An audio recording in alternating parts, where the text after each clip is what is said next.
We begin now at the top of Daf Vav Amud Aleph Meseches Shabbos. This is Shabbos Daf 15a. The Gemara just asked, how could you say that Hillel and Shammai, or Beis Hillel and Beis Shammai, were Mesakin Tumas Yadayim among the Yud Ches Davar, but wasn't it Shlomo HaMelech? And the Gemara answers, Shlomo Gazer L'Kodshim. Shlomo made the Gezerah on Yadayim that they're Metame Hektish, Kodshim. V'Yasuinu v'Gazer Af L'Truma. What their Gezerah added was Truma. Gufa, so going back to what we said before, Amar Rav Yudah Mar Shmuel, Rav Yudah said in the name of Shmuel, Yud Ches Gazru, Yud Ches Nechliku. There were 18 Gezeras that were made regarding Tumah, and they argued about all 18. Essentially, even though Beis Shammai wanted to make these Gezeras, Beis Hillel disagreed and said we shouldn't make the Gezerah. So the Gemara asks, V'atanya, but we learned in a Brisa, Hushru, that they did agree. So what do you mean? Did they argue about it, or did they agree? The Gemara answers, Bo Bayom Nechliku, on that day they did argue, L'machar Hushru, but the next day Beis Hillel came around to Beis Shammai's opinion. That's what Rashi says, L'machar Hushru shechazru bohen Beis Hillel. Beis Hillel was chozer on the original opinion. Gufa, we said before, Amar Rav Huna says, Begimel Mekomos Nechliku Shammai v'Hillel. There are 3 places that Shammai and Hillel have an argument, and now we're going to list those times. Shammai Omer Mikav Chala. Shammai says that the obligation to separate challah is on a kav of dough. V'Hillel Omer Mikabayim. Hillel says it's on 2 kav.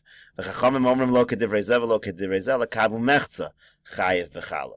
So the Chachamim say, like neither opinion, they say it's 1.5 kav. Mishahigdilu hamidos, when the midos were increased, they increased how they do their measurements.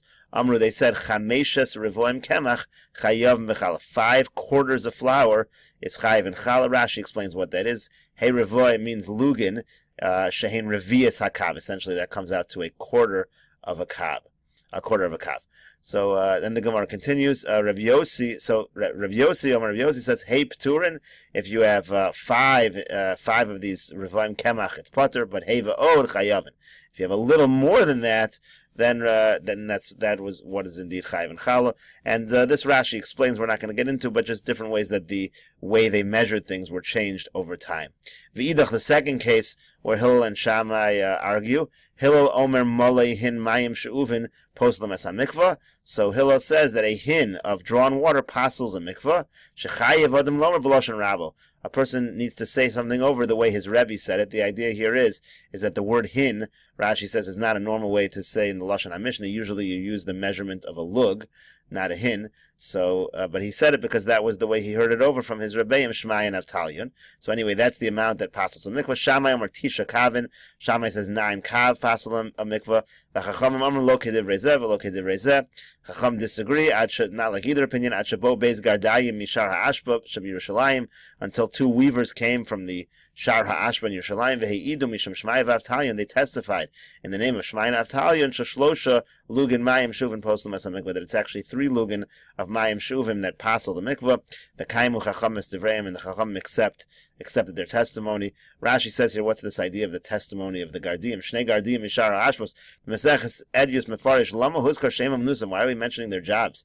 B'Shem Mekomim, where they came from. Lamar, to say, Shelo Yimna Adam Atzvam Beis HaMedrash, no person should refrain from going to the Beis Medrash. She'ein Lecha Umnas Pechusa Migardi, there's no craft that's lower than Gardi of a weaver. She'ein Ma'amidin Mimena Lo Kohen Gadol V'Lo Melech Kedamar Mekidushin, a person who's a weaver cannot become a Kohen Gadol or a Melech. Ve'in Shar B'Yerushalayim Pachos Mishar Ashbos, there's no gate in Yerushalayim that's less respected than the Shar Ashbos. V'Yichriyu Beidusam Kol Chachmei Yisrael, yet all the Chachmei Yisrael came around to their opinion. Finally, the third case where Shammai and Hillel argue, V'idach, in the last case, Shammai Omer Kol Hanashim Dayan Shaitan. Shammai says this is referring to a case where a woman becomes tamei because she sees blood. So we say that not everything that she touched before, we don't assume she was tamei from any moment before she actually sees the blood. Anything that she touched, any kalim or anything like that she touched beforehand, are going to be pure. The Hillel here is machmir. He says, very strict. Hillel says she has to assume everything until the last time that she knew she was tar for sure, is going to be tummy. She has to assume she was tummy immediately after the last time she knew for sure that she was tahor. The Chachamim say lo kedivrei zeh v'lo kedivrei zeh.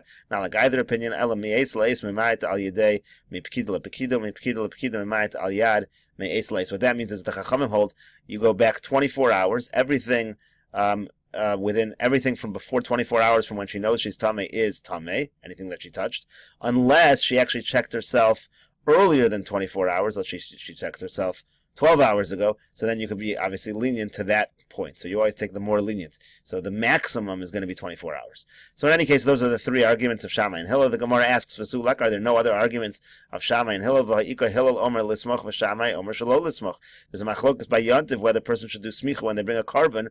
Are you allowed to do that? You're not really allowed to. Here Rashi here over talks about this here. Rashi says, Lismoch plugsi the Beishamai Beisil Gabi Mevian Darim Unadavas Vesomchen Beyontiv. It's a question really of whether you're allowed to do smicha on Yontiv when you bring a neder or a nadav as a carbon. So this is machlokas. So Hillel says you're allowed to. Shammai says you're not allowed to. So Kikama Ravuna Hecha Deleka. This is again whether you're allowed to on Yontiv.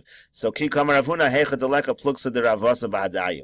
Rav Huna only said there was 3. He limited it to 3 in cases where there was no earlier machlokas of the Rabbanan along with them. This issue of smicha was not only an issue between Hillel and Shammai, it was an issue for many generations. Gemara asks, there's another case. Vayika habotzer lagas. There's a case, let's say somebody's collecting grapes to make it into wine, and let's say some of the grapes let out some of the liquid, so that liquid's lost. So the question is that liquid enough to be machshir the grapes or not? Or since it's lost, so you don't really want that liquid to come out at that moment, so it's not. So Shammai omer hochshir, Rav Hillel omer lo hochshir. So Shammai says, indeed, fundamentally you want that juice. It's just that you're losing it, but fundamentally you want it, so it's machshir the grapes to be mekabel tuma. Hillel says not. So again, the Gemara says, Bar minei dahi dahasam kashasik leHillel Shammai. That case is also an exception, because in that case Hillel quieted down Shammai. Essentially, Shammai admitted to Hillel's position. Gemara now continues at the 2 dots. Yosi ben Yoezer ish tzreida, v'Yosi ben Yochanan ish Yerushalayim gazru tumal eretz ha'amim v'al klei zechuches. So Yosi ben Yoezer and Yosi ben Yochanan, they decreed that the areas outside of Eretz Yisrael are tamei, because you have to assume they're almost like a cemetery. You don't know where they bury the people, and also glass also can become tamei, part of this gezerah. So the Gemara asks, "V'harabbanan de Shmonim Shana Gazur." Wasn't that really a gezerah of the Rabbanan of Shmonim Shana? We'll see what that means in a minute. The Yomer Rav Kahana, because Rav Kahana says, "Keshachol Rabbi Yishmael Rabbi Yossi Shalchu Lo." When Rabbi Yishmael Rabbi Yossi became sick, they sent him the following. They said, "Rabbi Emor Lanu Beis V'Gimel Dvarim Shamarta Mishum Avicha." Can you tell us over 2 or 3 things that you said in the name of your father? So Sholach Lehem, he sent to them, Kach Amar Abba. So said my father. Kuf Pei Shana Achal Chorav Habayis Pashta Malchus Harishal Yisrael. 180 years before the destruction of the Beis HaMikdash, second Beis HaMikdash, that's when the empire of the Romans, the wicked empire, spread itself over Israel. Pei Shana Achal Chorav Habayis, 80 years before the destruction, which is what we're looking for. Gazru Tumal Eretz Ha'amim Vel Klei Zechuchis. That's when they made the Gzeira on the Eretz Ha'amim and on glass. Mem Shana Achal Chorav Habayis, then when it's 40 years before the destruction, Galsola Sanhedrin V'Yashvala B'Chanuyos. Sanhedrin exiled itself from its normal place in the Beis HaMikdash, and it positioned itself, and this was an area of the Beis HaMikdash called the Chanuyos. So Lamai Hilchasa, what practical difference does it make where they were sitting? The idea is here they no longer would hear cases involving fines involving knas. Gemara says, "Dine knas salkadaytach." Why wouldn't they hear cases of knas? It's no big deal. What it means, really, change it. It means that they exiled themselves. They no longer heard capital cases. So in any case, it says clearly here that 80 years before the destruction was this gezerah, not at the time of Yosi ben Yoezer and Yosi ben Yochanan. But the Gemara says, "V'chitema b'pei shana nami inuhavit." Maybe you're going to say that's when they lived. Those 2 Tanoim, Yosi ben Yoezer and Yosi ben Yochanan, actually lived 80 years before the destruction of the Beis HaMikdash. That's not accurate.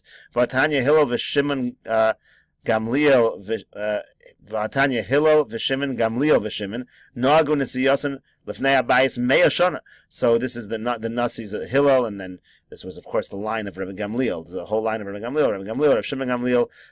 All those Nesiim. That line of Nesiim was 100 years before the Beis HaMikdash was destroyed. V'ilu Yosi ben Yoezer ish trade of Yosi ben Yochanan have a kan metuva. Now we know that Yosi ben Yoezer and Yosi ben Yochanan were even earlier than that. So clearly they were well more than 100 years before the destruction of Beis HaMikdash. So that is not going to be a good answer. So we're still stuck at a contradiction. We'll continue with the answer to this question on Daf Tes Vav Amud Beis in the next video.